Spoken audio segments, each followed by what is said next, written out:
की व्रत कथा। कथा के अनुसार प्राचीन काल की बात है। किसी राज्य में एक बड़ा प्रतापी और दानी राजा राज्य करता था। वह हर गुरुवार को व्रत रखकर दीन दुखियों की मदद करके पुण्य प्राप्त करता था, परंतु ये बात उसकी रानी को अच्छी नहीं लगती थी। वह न तो व्रत करती थी, न ही दान पुण्य में विश्वास रखती थी। इतना ही नहीं, वह राजा को भी ऐसा करने से मना करती थी। एक समय की बात है, राजा शिकार खेलने के लिए वन को गए। घर पर रानी और दासी थी और उसी समय गुरु बृहस्पति देव साधु का रूप धारण कर राजा के दरवाजे पर भिक्षा मांगने आए।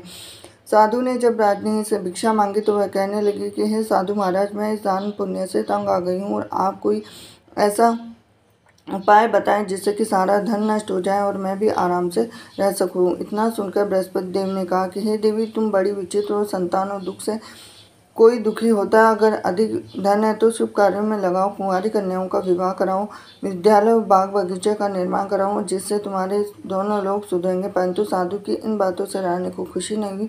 उसने कहा कि मुझे ऐसे धन की आवश्यकता नहीं जिसे मैं दान दूँ, जिससे संभालने में मेरा सारा समय नष्ट हो जाए। तब साधु ने कहा कि अगर तुम्हारी ऐसी इच्छा है तो मैं जैसा कहूँ तुम्हें बताता हूँ वैसा ही करना। गुरुवार के दिन तुम घर को गोबर से लीपना, अपने बालों को पीली मिट्टी से धोना, राजा से हजामत बनाने को कहना, भोजन में मांस मदिरा का प्रयोग करना, कपड़े धोबी के यहाँ धुलने देना। इस प्रकार 7 बृहस्पतिवार करने से तुम्हारा समस्त धन नष्ट हो जाएगा। इतना कहकर साधु के रूप में बृहस्पति देव अंतर्धान हो गए। साधु के अनुसार कई बातों को पूरा करने पर रानी को केवल 3 बृहस्पतिवार ही बीते थे कि उसकी समस्त धन संपत्ति नष्ट हो गए। भोजन के लिए राजा को परिवार तरसने लगा। तब एक दिन रानी ने राजा से कहा कि हे रानी, तुम यहीं रहो, मैं दूसरे देश को जाता हूँ तो क्योंकि यहाँ तो सभी लोग मुझे जानते हैं, मैं कोई छोटा कार्य नहीं कर सकता। ऐसा कहकर राजा दूसरे देश चला गया और वह जंगल से लकड़ी काट कर लाता, शहर में बेचा और इस तरह वह अपना जीवन व्यतीत करने लगा। इधर राजा के परदेश जाते ही रानी और दासी दुखी रहने लगे। एक बार जब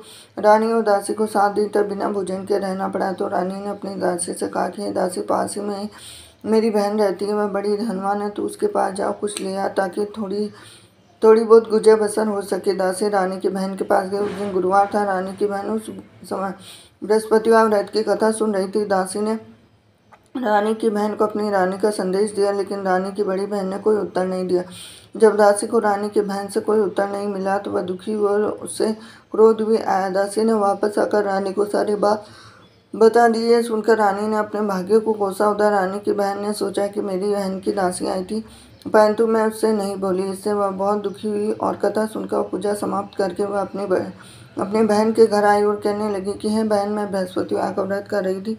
तुम्हारी दासी मेरे घर पे आई, परंतु जब तक कथा होती है तब तक न उठते हैं न बोलते हैं, इसीलिए मैं कुछ नहीं बोली। बताओ दासी क्यों आई थी? रानी बोली, बहन, तुमसे क्या छुपाऊं, हमारे घर में खाने को अनाज नहीं है। ऐसा कहते कहते रानी की आंखें भर आई और उसने दासी समेत पिछले 7 दिनों से भूखे रहने की पूरी बात अपनी बहन को बता दी। रानी की बहन बोली, देखो बहन, भगवान बृहस्पति देव सबकी मनोकामना को पूर्ण करते हैं। देखो, शायद तुम्हारे घर में अनाज रखा हो। पहले तो रानी को विश्वास नहीं हुआ, पर बहन के आग्रह पर उसने अपनी दासी को अंदर भेजा तो सच में अनाज से भरा एक घड़ा मिल गया।